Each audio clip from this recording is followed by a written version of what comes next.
السلام علیکم ورحمۃ اللہ۔ ان الحمد للہ نحمده ونستعینه ونستغفره ونعوذ باللہ من شرور انفسنا ومن سیئات اعمالنا من يهده الله فلا مضل له ومن يضلل فلا هادي له واشهد ان لا اله الا الله واشهد ان محمدا عبده ورسوله اما بعد فان خير الحديث كتاب الله وخير الهدي هدي محمد صلى الله عليه وعلى آله وسلم وشر الأمور محدثاتها وكل محدثة بدعة وكل بدعة ضلالة وكل ضلالة في النار۔ ہر قسم کی تعریف اور شکر اللہ رب العزت کے لیے لائق اور زیبا ہے، جو ساری کائنات کا ایک و تنہا خالق، مالک، مربی اور منتظم ہے۔ درود و سلام ہو انبیاء اکرام پر، خصوصاً نبی مکرم رحمت للعالمین امام الانبیاء محمد الرسول اللہ صلی اللہ علیہ وسلم پر۔ معزز سامعین اکرام، آج سے انشاءاللہ سورہ مومنون ہم پڑھیں گے۔ اللہ رب العزت سے دعا ہے کہ اللہ رب العزت ہمیں صحیح معنوں میں قرآن مقدس کو سمجھنے، اس پہ غور فکر کرنے، اس پر ایمان لانے اور عمل کے ساتھ لوگوں تک پہنچانے کی توفیق عطا فرمائے، آمین۔ اعوذ باللہ من الشیطان الرجیم۔ اے اللہ، ہم تیری پناہ میں آتے ہیں شیطان سے۔ اے اللہ، تو ہمیں شیطان کے مکر و فریب سے بچا لے کہ وہ تیرے کلام سے، تیرے دین سے ہمیں دور کر دے۔ بسم اللہ الرحمن الرحیم۔ اللہ کے نام سے جو بڑا مہربان، بار بار رحم فرمانے والا ہے۔ لفظی ترجمے کے اوپر غور کریں۔ قد افلح المؤمنون، قد یقیناً، افلح فلاح پا گئے، کامیاب ہو گئے، المؤمنون ایمان لانے والے، الذین وہ لوگ جو، یعنی ایمان لانے والے کون لوگ ہیں؟ وہ لوگ جو ہم وہ فی صلاتہم اپنی نمازوں میں خاشعون خشوع کرنے والے ہیں، والذین اور وہ جو ہم وہ عن اللغو لغو بات سے معرضون اعراض کرنے والے ہیں، والذین اور وہ جو ہم وہ للزکاۃ زکوٰۃ کو فاعلون ادا کرنے والے ہیں، والذین اور وہ جو ہم وہ لفروجہم اپنی شرمگاہوں کی حافظون حفاظت کرنے والے ہیں، الا مگر علی اوپر ازواجہم اپنی بیویوں کے، او یا ما جن کے ملکت مالک ہوئے، ایمانہم ان کے دائیں ہاتھ، فإنہم تو بے شک وہ غیر نہیں ہیں ملومین ملامت کیے گئے، فمن ابتغى تو جو کوئی چاہے، وراء علاوہ، ذالک اس کے، فاولئک تو یہی لوگ ہیں، ہم وہ العادون جو عہد سے گزرنے والے ہیں، والذین اور وہ جو ہم وہ لامانتہم اپنی امانتوں کی، وعہدہم اور اپنے عہد کی یعنی وعدے کی، راعون نگرانی کرنے والے ہیں، والذین اور وہ جو ہم وہ اپنی نمازوں پر یحافظون وہ حفاظت کرتے ہیں، اولئک یہی لوگ ہیں، ہم الوارثون وارث وہ جو وارث ہیں، کس کے وارث؟ الذین وہ جو یرثون وارث ہوں گے، فردوس کے، یہ ہے وہ جنت الفردوس جو سب سے اعلیٰ مقام ہے، ہم وہ فیہا اس میں، خالدون ہمیشہ ہمیش رہنے والے، وہ اس جنت میں ہمیشہ ہمیش رہنے والے۔ آئیں تفسیر کی طرف۔ اعوذ باللہ من الشیطان الرجیم، بسم اللہ الرحمن الرحیم۔ قد افلح المؤمنون، مومن یقیناً فلاح پا گئے۔ یہ سورہ مومنون ہے۔ مومنون یعنی ایمان والے۔ یہ مکی صورت ہے، اس میں 6 رکوع ہے اور 118 آیتیں ہیں۔ ترتیب کے اعتبار سے یہ 23 نمبر کی ترتیب ہے، 23 نمبر کی صورت ہے، اور نزول کے اعتبار سے یہ 74ویں نمبر یعنی 74 نمبر کی صورت ہے نزول کے اعتبار سے، یعنی سورہ انبیاء کے بعد یہ صورت نازل ہوئی اور 18واں پارہ یہاں سے شروع ہو رہا ہے۔ مومنین کی صفت یہاں پر بیان کی جا رہی ہے۔ سب سے پہلی آیت میں فرمایا قد افلح المؤمنون، مؤمنون مومن فلاح پا گئے، افلح فلاح پا گئے، کامیاب ہو گئے۔ یہ کیسی کامیابی؟ یہ اللہ رب العزت کی بارگاہ میں کامیاب ہو گئے۔ اور 9 اور 11 میں بتایا کہ یہ وہ لوگ ہیں جو فردوس کے وارث ہوں گے، وہ اس میں ہمیشہ رہنے والے ہیں، ہم فیہا خالدون۔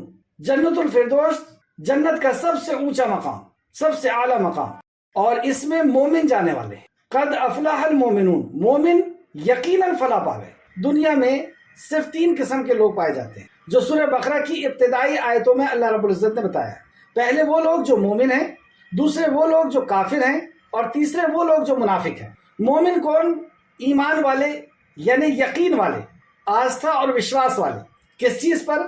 اللہ کے کلام پر اور نبی کے فرمان پر۔ جو اللہ اور اللہ کے رسول پر ایمان لاتے ہیں، یقین کرتے ہیں، یہ مومن ہیں۔ اور مومن کا لفظ جہاں پر بھی اکیلے آتا ہے، اگر دونوں ساتھ میں آئے الا الذین آمنوا وعملوا الصالحات، تو ایمان سے مراد وہاں پہ عقیدہ ہوگا اور عمل صالح سے مراد نیک اعمال ہوں گے۔ لیکن جہاں کہیں بھی ایمان کا لفظ اکیلا آئے گا، مومن کا لفظ اکیلا آئے گا، تو اس کے اندر عمل شامل ہوتا ہے۔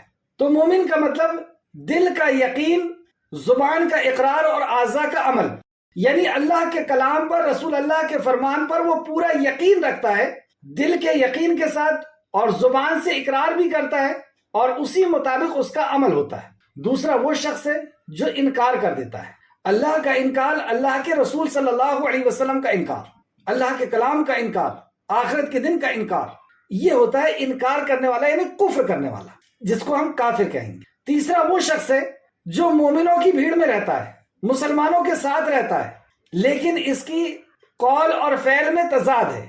یہ کہتا ہے کہ میں مومن ہوں، لیکن اندر سے ہوتا نہیں، یا تو عقائد کے اعتبار سے یا عمل کے اعتبار سے اس کے اندر نفاق پایا جاتا ہے، قول اور فعل اس کے الگ الگ ہوتے ہیں، اس کو شک ہوتا ہے، یہ دھوکے باز ہوتا ہے، لوگوں کو دھوکہ دیتا ہے کہ میں مسلمان ہوں، اور اصل میں یہ خود اپنے آپ کو دھوکہ دیتا ہے۔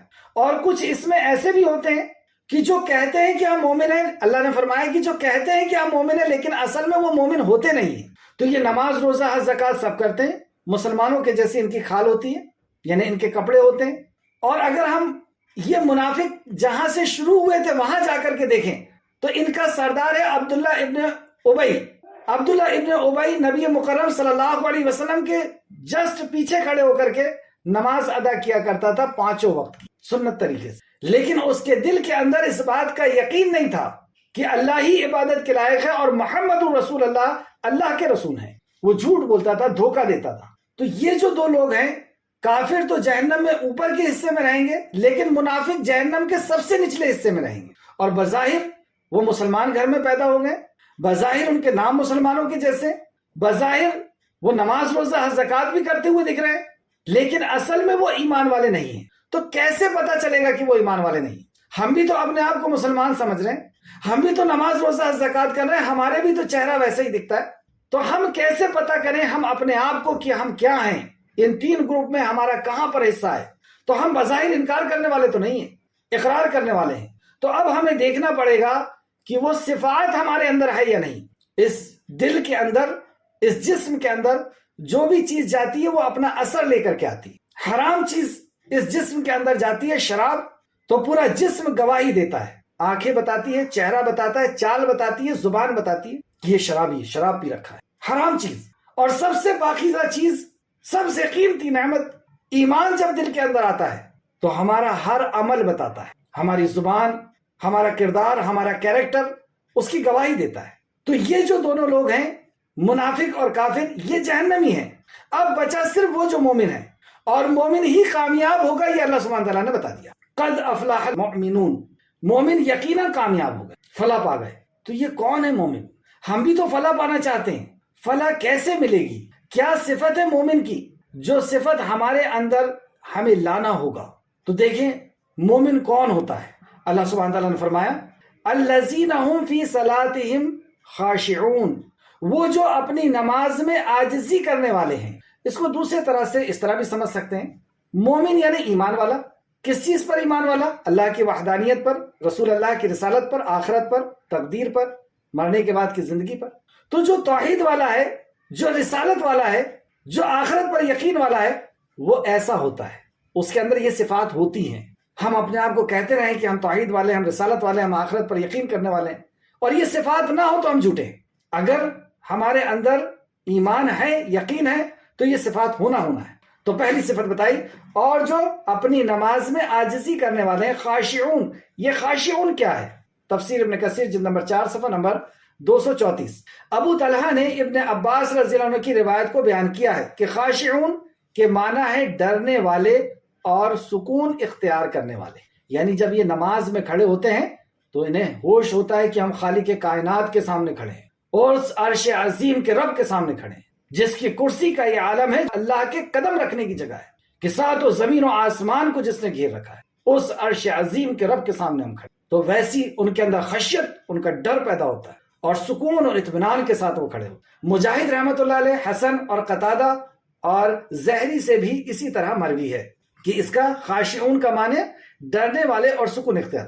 علی بن ابو طالب رضی اللہ عنہ سے روایت ہے کہ خشوع دل کی عاجزی اور انکساری کا نام ہے۔ دل کی عاجزی کے ساتھ، یعنی اپنے آپ کو اللہ کے سپرد کرتے ہوئے، ڈرتے ہوئے، سکون کے ساتھ، عاجزی و انکساری کے ساتھ بندہ کھڑا ہوتا ہے۔ صفحہ نمبر 235۔ نماز میں خشوع اسے حاصل ہوتا ہے جس کا دل نماز کے لیے فارغ ہو چکا ہو، اسی کو خشوع حاصل ہوگا۔ جس نے سارے ضروری کام کو چھوڑ کر کے اپنے آپ کو فارغ کر لیا ہے کہ اب یہ وقت میں اپنے خالق کے سامنے حاضر ہونے والا، ماں سوا سے منقطع ہو کر نماز میں مشغول ہو جائے، اس نماز کے علاوہ سب سے وہ کٹ گیا، اب اسے کچھ ہوش نہیں ہے کہ میں کیا بن رہا تھا اور کیا ہو رہا تھا، سب کو کاٹ کر کے وہ اپنے رب کے سامنے کھڑا ہو، یعنی نماز کو ہر کام کے اوپر اس نے ترجیح دیا، تو یہ نماز اس کی آنکھوں کی ٹھنڈک بنتی ہے، جیسے کہ نبی مکرم صلی اللہ علیہ وسلم نے فرمایا، نماز میری آنکھوں کی ٹھنڈک بنا دی گئی ہے۔ نسائی حدیث نمبر 3392۔ نماز کے تعلق سے اللہ سبحانہ تعالیٰ نے سورہ بقرہ آیت نمبر 238 کے اندر فرمایا، وَقُومُوا لِلَّهِ قَانِتِينَ، اور اللہ کے لیے فرما بردار ہو کر کھڑے ہو جاؤ، اللہ کے لیے فرما بردار ہو کر کھڑے ہو جاؤ۔ سورہ طٰہٰ کے اندر اللہ فرماتا ہے، اللہ کی یاد کے لیے نماز قائم کرو۔ موسیٰ علیہ السلام کو فرمایا اللہ کی یاد کے لیے نماز قائم کرو، ایک بوجھ اتارنے کے لیے نہیں۔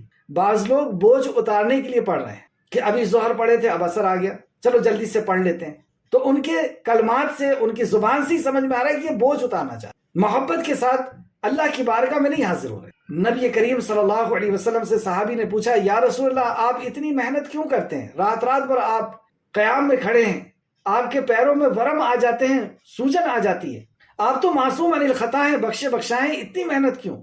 کیا جواب دیا رسول مکرم صلی اللہ علیہ وسلم نے؟ کیا میں اللہ کا شکر گزار بندہ نہ بنوں؟ اللہ، اس احساس کے ساتھ کسی دن ہم بھی تو وضو بنائیں کہ کیا میں اللہ کا شکر گزار بندہ نہ بنوں؟ اللہ کی قسم، اللہ کی قسم، یہ جو دو آنکھیں اللہ رب العزت نے دی ہے، اگر زندگی بھر اس کے بارگاہ میں سجدہ ریز پڑے رہیں تو اس آنکھوں کا بدلہ ہم نہیں دے سکتے۔ اس سے بڑی بڑی نعمتیں اللہ نے ہمیں دیا کہ ہمیں مسلمان بنایا، ایمان والا بنایا، ایمان والے گھر میں پیدا کیا، اور بھی دیکھیں آپ کہ اللہ نے اپنی بارگاہ میں کھڑے ہونے کی اجازت دے دیا، اپنی عبادت کی اجازت دے دیا، تو کیا میں اللہ کا شکر گزار بندہ نہ بنوں؟ تو جب اس نیت کے ساتھ ہم کھڑے ہوں گے تو انشاءاللہ ضرور ہمارے اندر خشوع اور خضوع پیدا ہوگا۔ اللہ کی بارگاہ میں جب ہم کھڑے ہوں تو ہمارے اندر یہ احساس ہونا چاہیے کہ اللہ ہمیں دیکھ رہا ہے، جیسے کہ ایک طویل حدیث، حضرت جبرائیل علیہ السلام انسان کی شکل میں نبی مکرم صلی اللہ علیہ وسلم کی مجلس میں تشریف لاتے ہیں، 3 سوال کیا، اور تیسرا سوال آپ نے کیا کہ احسان کیا ہے؟ تیسرا سوال نبی مکرم صلی اللہ علیہ وسلم نے فرمایا کہ تم عبادت ایسے کرو کہ گویا تم اللہ کو دیکھ رہے ہو، اور اگر یہ نہ ہو سکے تو یہ خیال کرو کہ اللہ تمہیں دیکھ رہا ہے۔ یہ احسان اسلام کے 3 درجے ہیں، اور یہ اسلام کا سب سے اونچا درجہ ہے۔ پہلا درجہ اسلام، مسلمان، دوسرا ایمان، اور تیسرا احسان، کہ بندہ اس پوزیشن میں آ جائے کہ اللہ مجھے دیکھ رہا ہے، میں اسے دیکھ رہا ہوں، اگر یہ نہیں کر سکا تو اللہ اسے دیکھ رہا ہے، ہمہ وقت وہ اللہ رب العزت کی نظر میں ہے، اور خاص طور سے اس وقت جب وہ اس نے ساری دنیا سے کٹ کر کے اللہ اکبر کہہ کر کے اور اپنی نیت باندھ لی، اللہ سب سے بڑا ہے، اور اللہ کی بارگاہ میں پہنچ گیا، تو اب اس کے سامنے ساری کائنات کا خالق اور مالک ہے۔ کیا اگر یہ احساس ہو ہمیں کہ ہم اللہ کے سامنے کھڑے، اللہ ہمیں دیکھ رہا ہے، تو اس طرح کھڑے ہوں گے جیسے کہ آج اکثر و بیشتر لوگ دکھتے ہیں، پیر اٹھ رہا ہے، کبھی ادھر گھوم رہے ہیں، کبھی ادھر گھوم رہے ہیں، کبھی سر کھجا رہے ہیں، کبھی پیٹھ کھجا رہے ہیں، ساری کائنات کے خالق اور مالک کے سامنے اس انداز سے کھڑے کہ سارے فضول کام اسی وقت یاد آ رہے ہیں، ڈریس بھی اسی ٹائم ٹھیک ہو رہی ہے نماز کے اندر، تو ہم اس حالت میں کھڑے ہوں کہ اللہ ہمیں دیکھ رہا ہے۔ پہلی تو یہ کنڈیشن ہو گئی، یہ بخاری شریف کی حدیث تھی، اور بخاری اور مسلم دونوں نے روایت کیا۔ بخاری شریف حدیث نمبر 50، حدیث جبرائیل فیمس حدیث ہے، اور مسلم شریف حدیث نمبر 9۔ اب ہم جب اللہ کی بارگاہ میں کھڑے ہیں تو ہم کیا کہہ رہے ہیں یہ ہمیں پتا ہونا چاہیے کہ نہیں ہونا چاہیے؟ اس تعلق سے سورہ نساء آیت نمبر 43 اللہ سبحانہ تعالیٰ نے فرمایا جب تم نشے کی حالت میں ہو تو نماز کے قریب مت جاؤ. یعنی یہ آیت اس وقت نازل ہوئی تھی جب نشہ حرام نہیں تھا، اور نشہ 3 اسٹیپ میں حرام ہوا، تو یہ دوسری اسٹیپ تھی کہ جب تم نشے کی حالت میں ہو تو نماز کے قریب مت جاؤ. کیوں مت جاؤ؟ جب نشہ حرام نہیں ہے تو نشے کی حالت میں ہم نماز کے قریب کیوں نہیں جا سکتے؟ اسی آیت میں اللہ نے جواب دیا یہاں تک کہ تم سمجھنے لگو جو کچھ تم کہتے ہو. یعنی تم نماز میں ہو، تم کیا کہہ رہے ہو تمہیں ہوش نہیں ہے، نشے نے دماغ کو تمہارے ڈھانک دیا. اب تمہارے الفاظ کیا ادا ہو رہے ہیں اور اس کے کیا معنی ہے تمہارا دماغ اس کو نہیں سمجھ پا رہا. اللہ. اور پھر اس کے بعد بتایا اور ناپاکی کی حالت میں بھی نماز کے قریب مت جاؤ. ناپاکی کو دوسرے بار میں لایا بعد میں. یہاں تو ہمیں بنا پیے کا نشہ ہے کہ ہم کیا پڑھ رہے ہیں، شروع سے آخر تک ہم نے کیا پڑھا ہمیں کچھ ہوش نہیں. ہم کس سے کلام کرنے کے لیے کھڑے ہوئے ہیں. اللہ کے نبی صلی اللہ علیہ وسلم نے فرمایا جب بندہ کہتا ہے الحمدللہ رب العالمین تو اللہ سبحانہ تعالیٰ کہتا ہے کہ میرے بندے نے میری حمد کی. یعنی ایک ایک سینٹنس میں اللہ رب العزت اس کا جواب دیتا ہے سورہ فاتحہ کا. کس کو جواب ملے؟ جسے خود نہیں پتا کہ وہ کیا سوال کر رہا ہے، جسے خود نہیں پتا کہ وہ کیا کہہ رہا ہے. تو مومن کی نماز ایسی نہیں، وہ خاشعون، وہ اللہ کی خشیت کے ساتھ نماز پڑھے. اللہ ہمیں ایسی نماز پڑھنے کی توفیق عطا فرمائے کہ ہم جو پڑھ رہے ہیں ہمیں پتا ہو. ایک تو یہ پتا ہو کہ ہم ساری کائنات کے خالق اور مالک کے سامنے کھڑے، تو ویسے ادب اور احترام کے ساتھ کھڑے ہوں جیسے رسول کریم صلی اللہ علیہ وسلم کھڑے ہوئے تھے. اس میں ہم اپنا اسٹائل نہیں لا سکتے کہ ادب اور احترام سے کھڑے ہونا ہے تو بہت زیادہ جھک گئے اور سر بالکل نیچے کر لیا. جیسے رسول اللہ کھڑے ہوئے تھے ویسے ہی کھڑے ہونا ہوگا. ایک پیر پر کھڑے ہو گئے چلے گئے ایسا نہیں.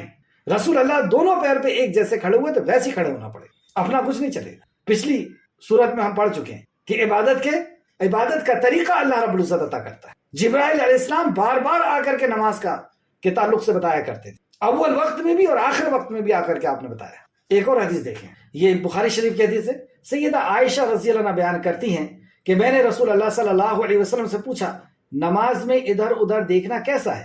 آپ نے فرمایا یہ تو ڈاکہ ہے جو شیطان بندے کی نماز میں ڈالتا ہے. اب یہ تو ڈاکہ ہے جو شیطان بندے کی نماز میں ڈالتا ہے. یعنی اگر ہمارے گھر میں ڈاکہ ڈل گیا تو کیا ہوگا؟ گھر ادھورا ہو جائے گا. جتنا بڑا ڈاکہ ڈلا ہے دکان کے اندر اتنی زیادہ دکان ادھوری ہو جائے گی. تو جتنا بڑا ڈاکہ ڈلا ہے اتنی نماز ہماری ادھوری ہو جائے گی، کمزور ہو جائے گی. تو نماز میں اگر ادھر ادھر دیکھیں تو یہ شیطان کا ڈاکہ ہے. بخاری شریف حدیث نمبر 751. اب یہاں پتہ چلا کہ ہمیں نماز میں ادھر ادھر نہیں دیکھنا. ترچھی نظروں سے کون آ رہا ہے کون جا رہا ہے، اچھا یہ تیسری رکعت میں آیا ہے، اچھا وہ آ گئے اب مجھے اچھے سے نماز پڑھنا ہے. ادھر ادھر اللہ رب العزت آنکھوں کی خیانت کو بھی جانتا ہے.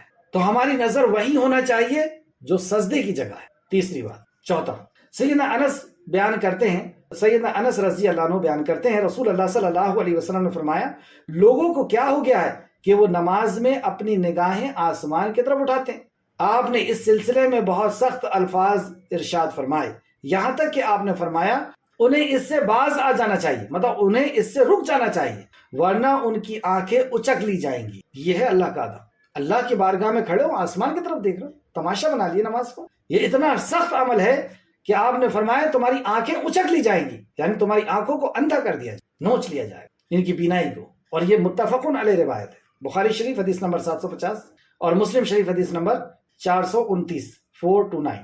تو یہ نماز میں ادھر ادھر دیکھنے کے تعلق سے تھا. اب اور دیکھتے ہیں کہ نماز کا ہم اہتمام کیسے کریں. سیدہ عائشہ رضی اللہ عنہ بیان کرتی ہیں کہ نبی کریم صلی اللہ علیہ وسلم نے ایک ایسے چادر پر نماز ادا فرمائی جس میں نقش و نگار تھے. ایسی چادر میں آپ نے نماز پڑھائی جیسے ہم لوگ کے ہاں مصلی ہوا کرتے ہیں، اس میں نقش و نگار تھے، اس میں ڈیزائن بنے ہوئے. آپ نے اس سے نقش و نگار پر ایک نظر ڈالی اور جب نماز پڑھ چکے تو فرمایا میری یہ چادر جا کر ابو جہم عامر بن حذیفہ کو دے دو اور ان کے سے سیاہ چادر لے آؤ. اس سے سیاہ چادر لے آؤ یعنی ایک جیسی پلین کالی چادر لے آؤ. اس چادر نے ابھی مجھے میری نماز سے غافل کر دیا. اللہ اکبر. یہ اہتمام رسول مکرم صلی اللہ علیہ وسلم کہ اس چادر کے ڈیزائن پہ آپ کی ایک نظر پڑ گئی اور آپ کہتے ہیں کہ اس چادر نے مجھے میری نماز سے غافل کیا تھا. اللہ کی بارگاہ میں اللہ کے سامنے دھیان لگا رہے ہیں، اس میں غافل کیا. تو آپ نے اس چادر کو واپس کروا کر کہا کہ ایسی چادر لے کر کے آؤ جو سیاہ ہو، جو ایک جیسی ہو، کالی ہو. بخاری اور مسلم دونوں کی روایت ہے. بخاری شریف حدیث نمبر 373 اور مسلم شریف حدیث نمبر 556. اور یہاں پہ ہم کیسی چادر لیتے ہیں؟ دیکھتے ہیں ڈیزائن کتنے اچھے ہیں، اچھے ڈیزائن والے.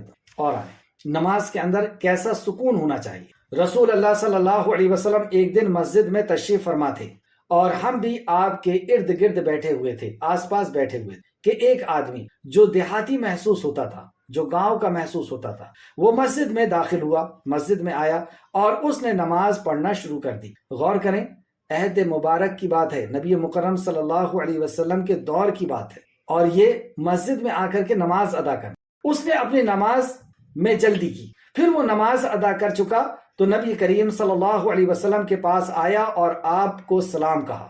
نبی مکرم صلی اللہ علیہ وسلم نے فرمایا تم پر بھی سلام ہو، یعنی اس نے سلام کیا اور آپ نے بھی سلام کیا کا جواب دیا، اور پھر آپ نے فرمایا جاؤ پھر نماز پڑھو کیونکہ تم نے نماز نہیں پڑھی۔ اللہ، صحابی تو کہہ رہے ہیں نماز پڑھی اور رسول اللہ کہہ رہے ہیں نماز نہیں پڑھی، یعنی نماز تو پڑھی بظاہر لیکن اللہ کی بارگاہ میں تمہاری نماز نہیں ہے، تم نے نماز نہیں پڑھی، مطلب یہ نماز کاؤنٹ ہی نہیں کی گئی۔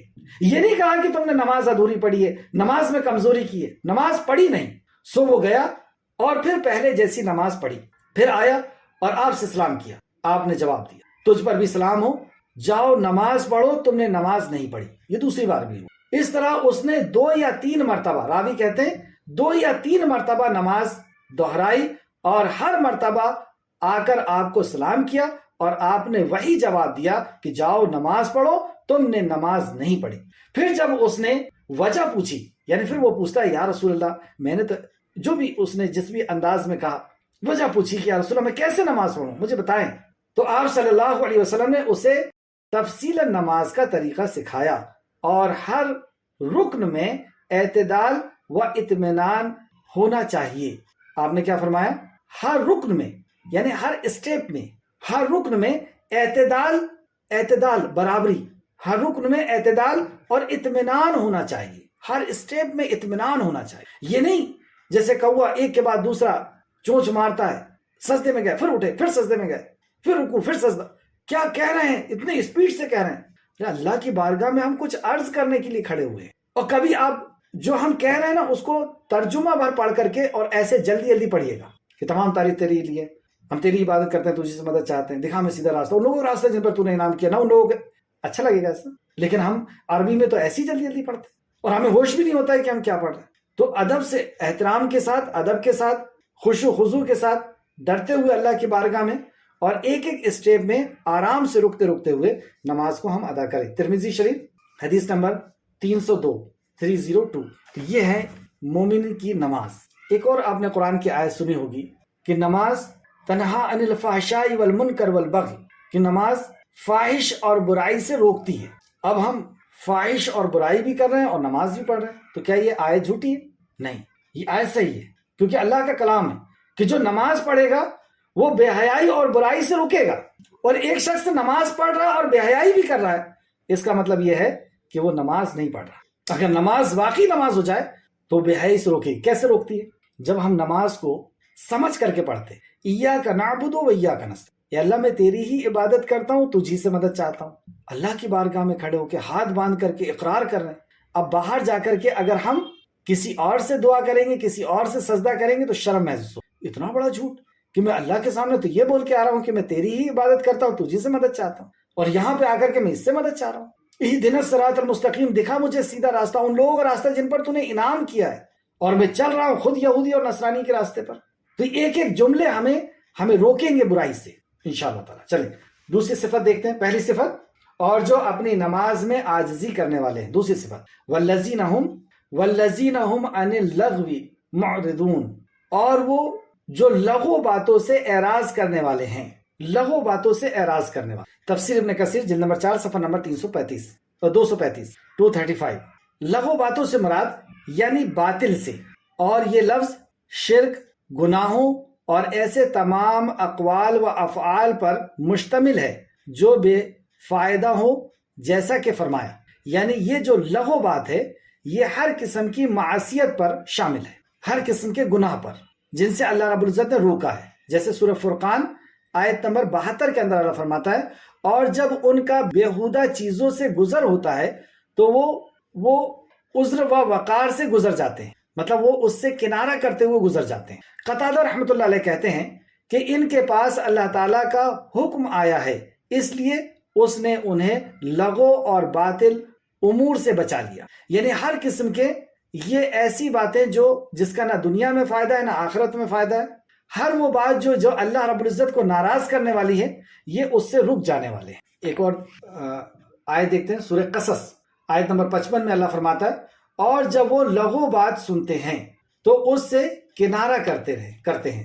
یعنی جب وہ ایسی لایانی بات، ایسی بات جو اللہ رب العزت کو ناراض کرنے والی ہے، ایسی بات سنتے ہیں تو اس سے وہ کنارہ کر لیتے اور کہتے ہیں کہ ہمارے لیے ہمارے اعمال ہیں اور تمہارے لیے تمہارے اعمال ہیں. یعنی وہ جو اللہ کی نافرمانی والے اعمال ہیں ان سے وہ اپنے آپ کو کنارہ کر لیتے ہیں اور کہتے ہیں ہمارے لیے ہمارے اعمال ہیں، یعنی ہمارے لیے وہ اعمال ہیں جو ہمارے رب نے ہمارے لیے طے کیا، نبی مکرم نے ہمارے لیے طے کیا، اور تمہارے لیے تمہارے اعمال ہیں. سلام ہے تم پر، ہم جاہلوں کو نہیں جانتے. اس طرح ایک حدیث بھی دیکھتے ہیں جو امام ترمذی نے لے کے آئے. سیدنا ابو ہریرہ رضی اللہ عنہ سے روایت ہے، بیان کرتے ہیں کہ رسول اللہ صلی اللہ علیہ وسلم نے فرمایا آدمی کے اسلام کے اچھا ہونے کی علامت یہ ہے کہ وہ بے مقصد چیز کو چھوڑ دے. دیکھیں چھوٹی سی حدیث ہے، آدمی کے اسلام کے اچھا ہونے کی علامت یہ ہے، ایک اچھا مسلمان ہونے کی پہچان یہ ہے کہ وہ بے مقصد چیز کو چھوڑ دے، جس سے کوئی مقصد نہیں ہے، نہ دنیا کا فائدہ نہ آخرت کا فائدہ، بلکہ وہ اور اللہ کی نافرمانی کی چیزیں، تو یہ سب معصیت کی چیزیں. ترمذی شریف حدیث نمبر 2317. تو دوسری صفت اور جو لغو باتوں سے اعراض کرنے والے. اب ہم اپنا محاسبہ کر کے دیکھ لیں کہ ہم کتنی لغو بات، یہ جو موبائل ہمارے ہاتھ میں ہے کیا کچھ نہیں کروا رہا ہم سے. اللہ ہم سب کی حفاظت فرما دے، اللہ ہم سب کی حفاظت. تیسری صفت اور وہ جو زکوٰۃ ادا کرنے والے ہیں، زکوٰۃ ادا کرنے والے ہیں کے تعلق سے مفسرین کا خیال ہے کہ زکوٰۃ سے یہاں مالوں کی زکوٰۃ مراد ہے. حالانکہ یہ آیت مکی ہے جبکہ زکوٰۃ 2 ہجری میں مدینہ منورہ میں فرض ہوئی تھی، لیکن بظاہر یوں معلوم ہوتا ہے کہ مدینہ میں زکوٰۃ مخصوص نصاب کے مطابق فرض ہوئی تھی. مطلب مدینہ میں جو 2 ہجری میں زکوٰۃ فرض ہوئی تھی وہاں پر مخصوص اس کی جو ہے ادائیگی بتا دی گئی تھی کہ اتنا سونے میں اتنی زکوٰۃ، اتنے چاندی میں اتنی زکوٰۃ، یعنی اس کی تعداد بتا دی گئی. ورنہ اصل میں زکوٰۃ مکہ میں بھی واجب تھی، جیسا کہ اللہ تعالیٰ نے سورہ انعام میں فرمایا، جو مکی صورت ہے. سورہ انعام مکی صورت ہے اور اس میں اللہ رب العزت نے زکوٰۃ کا فرمایا، آیت نمبر 141. اور جس دن پھل کاٹو اللہ کا حق بھی اس سے ادا کرو. تو یہاں پہ حق ادا کرنے کا اللہ رب العزت نے آرڈر دیا. جیسے کہ نماز مکہ میں پڑھی جاتی تھی، لیکن جب آپ معراج پہ تشریف لے گئے تو وہاں پر نماز کو فرض کیا گیا کہ اس وقت میں اتنی نماز پڑھی جائے گی. اس طریقے سے زکوٰۃ دی جاتی تھی، لیکن اس کو فرض جو کیا گیا اور اس کی مقدار جو بتائی گئی وہ مدینہ میں بتائی گئی 2 ہجری. اس بات کا بھی احتمال ہے، مطلب اس بات کا بھی یہ بھی ہو سکتا ہے کہ زکوٰۃ سے یہاں نفس کی، شرک کی میل کچیل سے پاک کرنا مراد ہو. جیسے کہ اللہ رب العزت نے سورہ شمس آیت نمبر 9 اور 10 میں فرمایا، قد افلاح من زکاہا وقد خاب من دساہا. جس نے اپنی نفس یعنی روح کو پاک کر دیا، یقیناً وہ مراد کو پہنچا، اور جس نے اسے خاک میں ملا دیا، یعنی اپنی نفس کو اپنی روح کو اس نے شرک سے پاک نہیں کیا اور اسے خاک میں ملا دیا، بلا شبہ وہ خسارے میں رہا. اور اس بات کا بھی احتمال ہے، یعنی اس بات کا بھی گنجائش ہے کہ یہاں دونوں باتیں مراد ہو، لیکن زیادہ جو ہے راجح بات یہ سمجھ میں آتی ہے کہ یہاں پہ زکوٰۃ مراد ہے. تو زکوٰۃ کے تعلق سے کہ زکوٰۃ کتنا اہم فریضہ ہے اسلام کے اندر، اس کے تعلق سے ایک حدیث دیکھتے ہیں.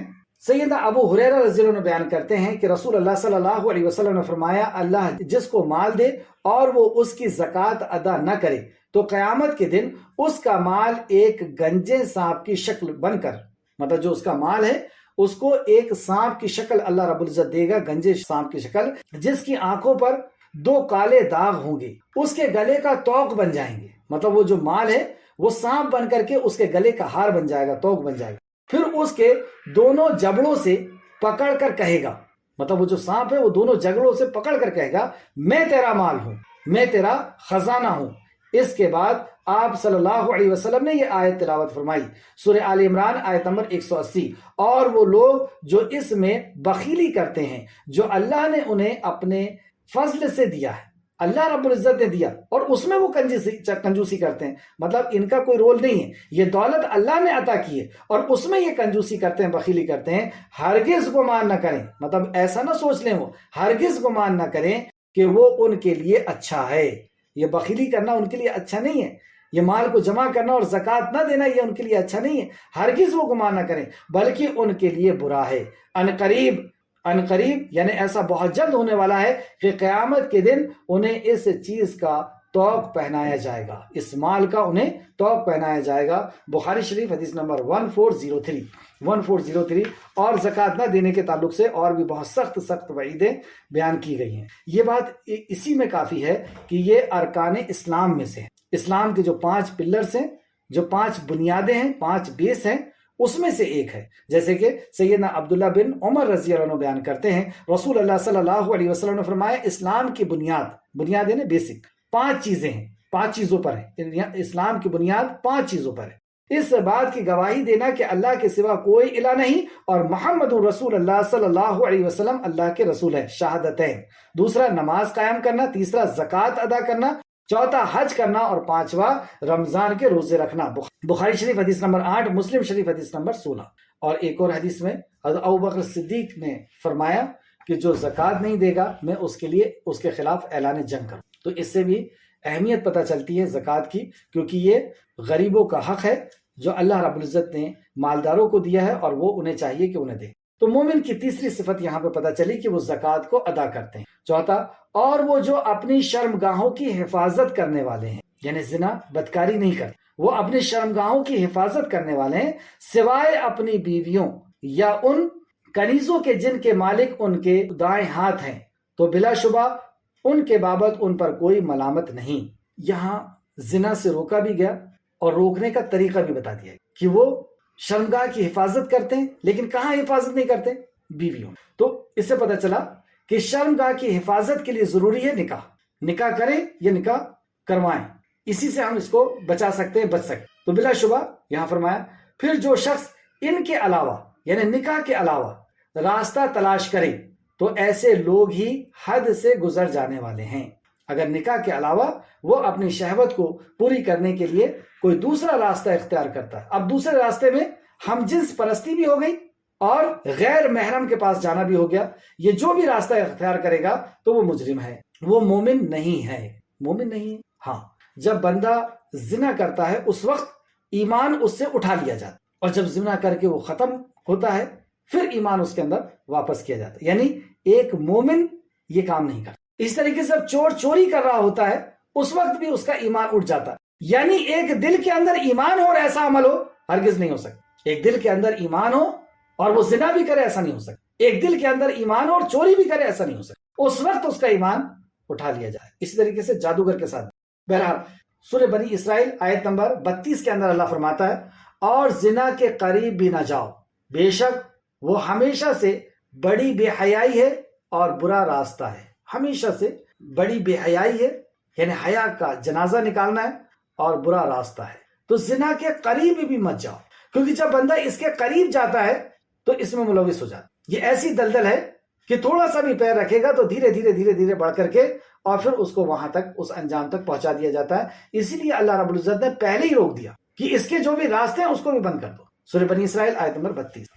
سورہ فرقان آیت نمبر 68 سے 71 تک۔ اور وہ جو اللہ کے ساتھ کسی دوسرے معبود کو نہیں پکارتے، مومن وہ ہیں جو اللہ کے ساتھ کسی دوسرے معبود کو نہیں پکارتے، صرف اللہ رب العزت کو پکارتے ہیں، اور نہ اس جان کو قتل کرتے ہیں جسے اللہ نے حرام کیا ہے مگر حق کے ساتھ، یعنی وہ مرڈر بھی نہیں کرتے، اور نہ زنا کرتے ہیں، اور جو یہ کرے گا یعنی یہ 3 گناہ اللہ رب العزت نے یہاں پہ گنائے، غیر اللہ کو پکارنا، اللہ کے علاوہ کسی اور کو پکارنا، قتل کرنا اور زنا کرنا، یہ 3 گناہ کے تعلق سے اللہ نے فرمایا اور جو یہ کرے گا وہ سخت گناہ کو ملے گا، اس کے لیے قیامت کے دن عذاب دگنا کر دیا جائے گا اور وہ ہمیشہ اس میں ذلیل کیا ہوا رہے گا، ہمیشہ اس میں ذلیل کیا ہوا پڑا رہے گا۔ یہ 3 عمل جس کے اندر مل گئے کہ وہ شرک بھی کرتا ہے، قتل بھی کرتا ہے اور زنا بھی کرتا ہے، تو وہ ہمیشہ اس میں پڑا رہے گا، مگر جس نے توبہ کی۔ اللہ اکبر! اتنے بڑے بڑے گناہ کو اللہ رب العزت گنانے کے بعد اب کیا فرماتا ہے؟ اللہ کی رحمت اور شفقت دیکھیں، مگر جس نے توبہ کی اور ایمان لے آیا توبہ کر لی اپنے اس گناہ سے کہ اللہ یہ میرے سے ہو گیا، نفس کی شرارت کی وجہ سے، اپنے آپ پہ کنٹرول نہ کرنے کی وجہ سے، اے اللہ یہ مجھ سے کام ہو گیا، شرمندہ ہو گیا وہ اللہ کی بارگاہ میں آ، سچی اور خالص توبہ کر لی، دوبارہ نہ کرنے کا اس نے عزم کر لیا، نیکی کے کام کرنے کا اس نے عزم کر لیا۔ مگر جس نے توبہ کی اور ایمان لے آیا، ایک اللہ پر اس نے ایمان لے آیا اور عمل کیا نیک عمل، دیکھیں شرط پوری چل رہی ہے ساتھ میں۔ سب سے پہلی شرط توبہ کی، توبہ کا مطلب نادم ہونا، شرمندہ ہونا، دوبارہ نہ کرنے کا عزم ہونا، اور ایمان لے آیا اور عمل کیا نیک عمل، یعنی وہ راستے انہوں نے چھوڑ کر کے اور نیک عمل کر، تو یہ لوگ ہیں جن کی برائیاں اللہ نیکیوں میں بدل دے گا، جو ان کا گناہ تھا اس کو نیکی میں تبدیل کر دے گا۔ اللہ اکبر۔ اور اللہ ہمیشہ سے بے حد بخشنے والا اور نہایت رحم فرمانے، اور جو توبہ کرے اور نیک اعمال کرے تو یقیناً وہ اللہ کے طرف رجوع کرنے والا ہے، سچا رجوع کرنے والا۔ اللہ ہم سب کو توفیق دے۔ سیدنا عبداللہ بن مسعود رضی اللہ عنہ بیان کرتے ہیں کہ میں نے عرض کیا، اے اللہ کے رسول، اللہ کے نزدیک سب سے بڑا گناہ کون سا ہے؟ آپ صلی اللہ علیہ وسلم نے فرمایا، تم کسی کو اللہ کا شریک ٹھہراؤ۔ سب سے بڑا گناہ کسی اور کو اللہ کا شریک ٹھہراؤ، کہ وہ بھی دے سکتا ہے، وہ بھی سن سکتا ہے، وہ بھی بگڑی بنا سکتا ہے، اللہ کو شریک بناؤ، سب سے بڑا جرم۔ حالانکہ تم کو اللہ نے پیدا کیا، حالانکہ تم کو اللہ نے پیدا کیا، اللہ نے تمہیں یہ نعمت دی ہے، یہ زندگی۔ میں نے عرض کیا، اے اللہ کے رسول، پھر کون سا گناہ، مطلب اس کے بعد کون سا گناہ ہے جو سب سے بڑا ہے؟ آپ نے فرمایا، تم اپنی اولاد کو اس ڈر سے مار ڈالو کہ وہ تیرے ساتھ کھائے گا۔ اپنی اولاد کا مرڈر، یہ دوسرا جرم، کیونکہ اولاد کے مرڈر کے اندر 3 جرم شامل ہوتے ہیں۔ پہلا مرڈر کا، دوسرا اپنی اولاد، تیسرا عقیدے کی خرابی کہ یہ مال کھائے گا، مطلب میرا مال یہ کھائے گا، جبکہ کھلانے والا اس کو بھی اور اس اولاد کو بھی اللہ ہے۔ اکثر و بیشتر لوگ ایسے ہی کہتے ہیں کہ دوسرے بچے پڑھ نہیں پائیں گے، اچھی تربیت ہم نہیں کر پائیں گے، یعنی اچھا ان کو کھلا اور پہنا نہیں پائیں گے۔ ہم کسی بچے کو نہیں کھلاتے اور پہناتے، ہم کو بھی اللہ کھلاتا اور پہناتا ہے، اور اسے بھی جس کو اللہ پیدا کر رہا ہے اسے بھی اللہ ہی کھلائے گا اور پلائے گا، ہم کچھ نہیں ہوتے۔ تو پہلا عقیدے کا بگاڑ ہے، دوسرا اپنی اولاد کو قتل کر رہا ہے، اور تیسرا قتل ہے۔ تو دوسرا سب سے بڑا گناہ شرک کے بعد اپنی اولاد کو قتل کرنا، اس حدیث میں فرمایا۔ اور پھر صحابی پوچھتے ہیں کہ میں نے عرض کیا، پھر کون سا گناہ یا رسول اللہ؟ آپ نے فرمایا، یہ کہ تم اپنی پڑوسن کی بیوی سے زنا کرو، اپنے پڑوسی کی بیوی سے زنا کرو۔ اس میں بھی 3 جرم ملے ہوئے ہیں۔ پہلا زنا، دوسرا کسی کی بیوی سے زنا، کیونکہ زنا 2 قسم کے ہوتے ہیں، ایک وہ ہوتا ہے اس سے زنا کیا جس نے جو خود شادی شدہ نہیں تھا، اور جس سے کیا وہ بھی شادی شدہ نہیں تھی، تو اس کو صرف 100 کوڑے مارے جاتے ہیں اور علاقے سے باہر نکالا جاتا ہے۔ لیکن جو شادی شدہ ہوتا ہے اسے رجم کیا جاتا ہے، کیوں؟ خیر اس کی ڈیٹیل اب بعد میں کبھی دیکھیں گے۔ تو پہلا اس نے جرم کیا مرڈر، دوسرا کسی کی بیوی کے ساتھ، تیسرا پڑوسی، جبکہ پڑوسی کے اس قدر حق ہے کہ نبی کریم صلی اللہ علیہ وسلم نے فرمایا کہ پڑوسی کے تعلق سے جب احکام آتے تو میں یوں سمجھنے لگا کہ ان کو وراثت میں بھی حصہ دیا جائے، اتنے حقوق ہیں پڑوسی کے۔ آپ صلی اللہ علیہ وسلم نے فرمایا کہ جب تم سالن بناتی ہو تو اس میں شوربہ زیادہ کر دو اور پڑوسی کو پہنچاؤ۔ تو بہرحال یہ بھی متفقن علیہ روایت ہے، بخاری شریف حدیث نمبر 6811 اور مسلم شریف حدیث نمبر 86۔ یہاں پر غور کریں کہ یہاں بات ہو رہی پڑوسی کے ساتھ زنا، لیکن آپ اکثر و بیشتر دیکھتے ہیں کہ گھر کے خاص رشتوں کے اندر یہ بگاڑ ہوتا ہے، خاص رشتوں کے اندر، چچا زاد، مامو زاد، بہنوئی ہے، دیور ہے، تو جو پڑوسی کے لیے اتنی سخت وعید آ رہی ہے، اور جو گھر کے اندر اس طریقے کی حرکت کرے، اللہ استغفر اللہ رب العزت سب کو محفوظ رکھے۔ یہ بخاری شریف کی حدیث ہے، حدیث نمبر 6811 اور مسلم شریف حدیث نمبر 86۔ تو اگر ہم پردے کا اہتمام نہ کریں اور نکاح کا اہتمام نہ کریں تو یہ چیز ہوگی۔ اللہ رب العزت نے ایسی منع نہیں کیا، اللہ رب العزت نے نفس بنائی ہے اور اللہ جانتا ہے کہ اس نفس کو کیسے کنٹرول کیا جائے۔ اللہ نے پہلے نکاح کو ترجیح دی کہ نکاح کرو، اور نکاح کو آسان کیا، اور بدکاری کے سارے راستوں کو بند کر دیا۔ 1 کر لو، 2 کر لو، 3 کر لو، 4، اس کی اجازت دی، لیکن بدکاری کی کوئی اجازت نہیں، کوئی راستہ نہیں۔ کوئی خاتون ہے اسے اجازت دی کہ وہ خلا دے دے اور جہاں چاہے وہاں نکاح کر دے، لیکن بدکاری کی کوئی اجازت نہیں۔ عورت کو بھی چھوڑنے کا اختیار دیا کہ اگر وہ اس کی ضرورت پوری نہیں کر سکتا ہے۔ صحابیہ آئی نبی مکرم صلی اللہ علیہ وسلم کے پاس، بتائی انہوں نے اپنے شوہر کی شکایت کی، یا رسول اللہ یہ مسئلہ ہے۔ تو خلاصہ کلام یہ کہ نکاح کی اجازت دی رسول اللہ نے، پھر کہا کہ اور نکاح کو آسان کر دیا، اور پھر کہا کہ اسے بند کیا جائے، اسے ختم کیا۔ آگے چلتے، اور یہ مسئلہ ایسا تھا کہ یہ 3 آیتوں میں اللہ نے بیان کیا۔ اب آیت نمبر 8، یہاں پہ 2 چیز ایک ساتھ آئی۔ اور وہ جو اپنی امانتوں اور اپنے عہد کے حفاظت کرنے والے ہیں. دو صفت، اپنی امانتوں اور جو اپنی امانتوں اور اپنے عہد کی حفاظت کرنے والے.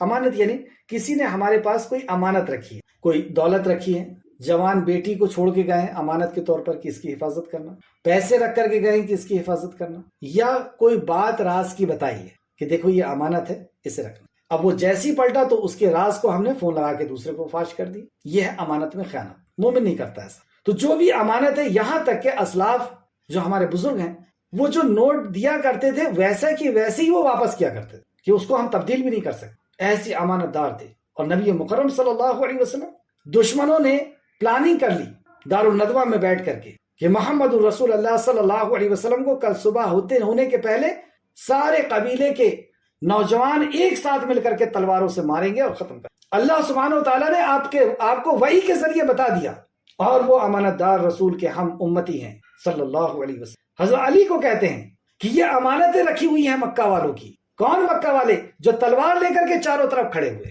ایسے سخت دشمن جو خون کے پیاسے ہیں. آپ فرما رہے ہیں کہ دیکھو ان کی امانتیں ہیں مکہ والوں کی، یہ امانتیں دے کر کے تم لوٹ جانا، میرے پاس آ جانا مدینہ. اس نبی کی امتی ہے تو امانت کا خیال رکھیں. اور دوسرا، اپنے عہد کی حفاظت کرنے والے. عہد یعنی جو وعدہ کر لیا کہ کل آئیں گے، اور وعدہ کرتے ہی اس لیے کہ توڑا جائے گا اس کو.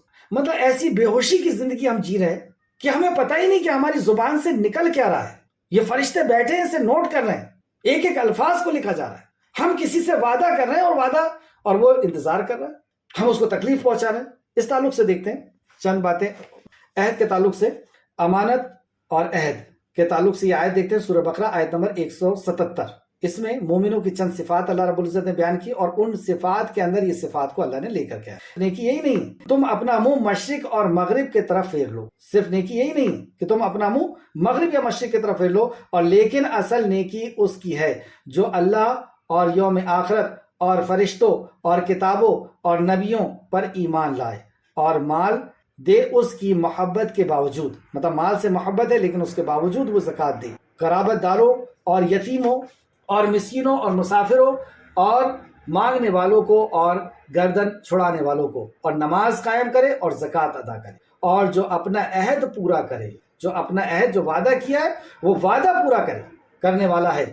اور جب عہد کرے یعنی وعدہ کرے تو اس وعدے کو پورا کرے.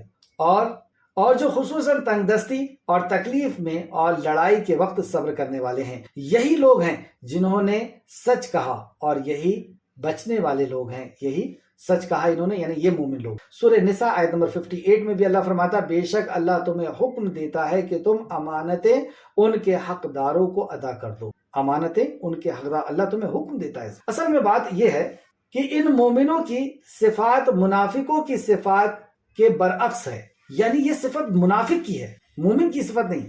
کیونکہ منافقوں کے بارے میں سیدنا ابو حریرہ رضی اللہ عنہ سے روایت ہے، رسول اللہ صلی اللہ علیہ وسلم نے فرمایا، منافق کی 3 نشانی ہیں: جب بات کرے تو جھوٹ بولے، اور جب وعدہ کرے تو اس کے خلاف کرے. یعنی جب عہد کرتا ہے تو اس کو توڑتا ہے، وعدہ کرے وعدہ کے خلاف ہی کرتا ہے، اور جب اس کے پاس امانت رکھی جائے تو اس میں خیانت کرتا ہے. یہ منافق ہے. اس کی ضد جو ہے وہ مومن ہے. بخاری شریف حدیث نمبر 33 اور مسلم شریف حدیث نمبر 59. یہ صفت بتائی گئی. کون کون سی صفت بتائی گئی کامیاب لوگوں کی؟ نمازوں میں خشیت رکھتے ہیں، خاشعون، نمازوں میں خشیت ہوتی ہے ان کے. دوسرا، لغو باتوں سے پرہیز کرتے ہیں، یعنی لایانی باتوں سے پرہیز کرتے ہیں، معصیت گناہ کی باتوں سے پرہیز کرتے ہیں. تیسرا، زکوٰۃ ادا کرتے ہیں. چوتھا، شرمگاہوں کی حفاظت کرتے ہیں یعنی نکاح کرتے ہیں.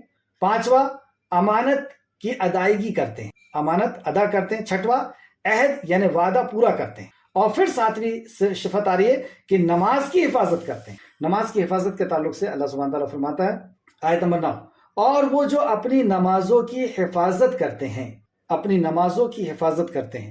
وقت کافی ہو گیا ہے لیکن پھر بھی نماز کے تعلق سے تفسیر ابن کثیر نے کہ حفاظت کا کیا مطلب. صحیحین میں ہے، یعنی بخاری اور مسلم کی روایت ہے، رسول اللہ صلی اللہ علیہ وسلم نے فرمایا، جب تم اللہ تعالیٰ سے چلیے نماز کی حفاظت سے مراد یہ ہے کہ نماز کو وقت کی حفاظت کرنا. جیسے صحیحین کی روایت ہے، صحابی فرماتے ہیں کہ میں نبی مکرم کی خدمت میں حاضر ہوا، یا رسول اللہ کون سا عمل اللہ کو سب سے زیادہ پسند ہے؟ صحابی پوچھتے ہیں یا رسول اللہ کون سا عمل اللہ رب العزت کو سب سے زیادہ پسند ہے؟ آپ نے فرمایا نماز کو وقت پر ادا کرنا۔ میں نے عرض کیا پھر کون سا؟ آپ نے فرمایا کہ والدین کے ساتھ اچھا سلوک کرنا۔ پھر کون سا؟ فرمایا اللہ کے راستے میں جہاد کرنا۔ اللہ کے راستے میں جہاد کرنے سے پہلے آپ نے والدین کا بتایا، اور والدین سے پہلے وقت پہ نماز کا ادا کرنا۔ یہ اللہ رب العزت کو بہت محبوب عمل ہے۔ بخاری شریف حدیث نمبر 5970 اور مسلم شریف حدیث نمبر 8585۔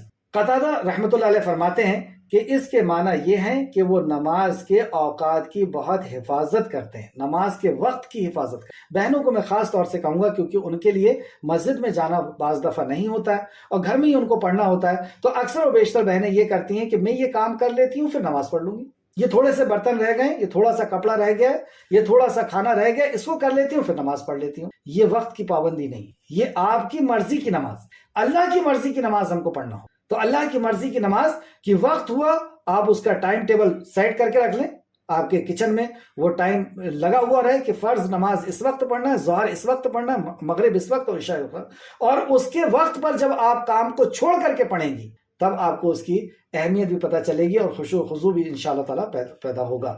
تو حضرت قتادہ رحمۃ اللہ علیہ کیا فرماتے ہیں؟ ابن عباس رضی اللہ عنہ کے شاگرد ہیں، اور انہوں نے حضرت ابن عباس جو مفسر قرآن ہے 3 بار قرآن کو پڑھا ہے، اور آپ فرماتے ہیں کہ اس کا مطلب یہ ہے کہ نماز کی اوقات کے ساتھ نماز کو پڑھنا، نماز میں رکوع اور سجود کا بھی پورا احتیاط کرنا۔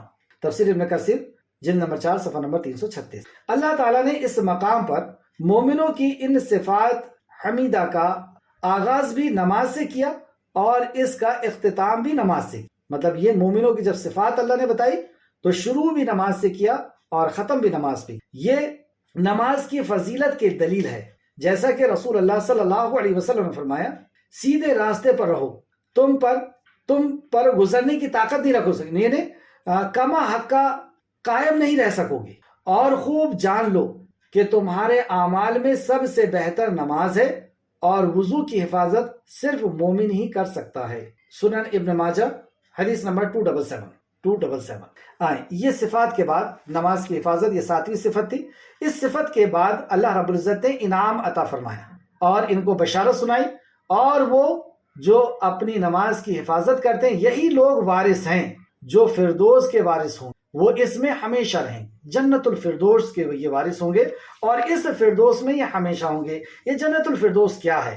فردوس صحیح میں ہے، رسول اللہ صلی اللہ علیہ وسلم نے فرمایا جب تم اللہ تعالیٰ سے جنت کا سوال کرو تو اس سے فردوس کا سوال کرو، کیونکہ وہ سب سے اعلیٰ اور افضل جنت ہے، اور اس کے اوپر رحمان کا عرش ہے۔ اللہ، اس کے اوپر رحمان کا عرش ہے اور اس کی جنت کی نہریں پھوٹتی ہیں، یہیں سے دوسری جنتوں کی نہریں پھوٹتی ہیں۔ یہ آپ میں اسائنمنٹ کا ایک سوال بھی ہے۔ بخاری شریف حدیث نمبر 7423 اور مسلم شریف حدیث نمبر 2790۔ بخاری 7423، مسلم 2790۔ ایک حدیث اور یہیں پہ میں اپنی بات کو ختم کروں گا۔ رسول اللہ صلی اللہ علیہ وسلم نے فرمایا تم میں سے ہر شخص کے لیے 2 مقام ہیں، ایک مقام جنت میں اور دوسرا جہنم میں۔ اگر وہ مرنے کے بعد جہنم میں داخل ہوگا تو اس کی جنت والے مقام میں اہل جنت وارث ہوں گے۔ یہی معنی ہے اس ارشاد باری تعالیٰ کا کہ اولئک هم الوارثون، یہ لوگ وارث ہوں گے۔ سنن ابن ماجہ حدیث نمبر 4341 اور تفسیر الطبری جلد نمبر 18 صفحہ نمبر 10۔ تو یہ ہے وہ جنت جو جنت میں سب سے اعلیٰ مقام ہے، اس مقام پر یہ مومن داخل ہونے والے ہیں۔ اور کون ہے مومن؟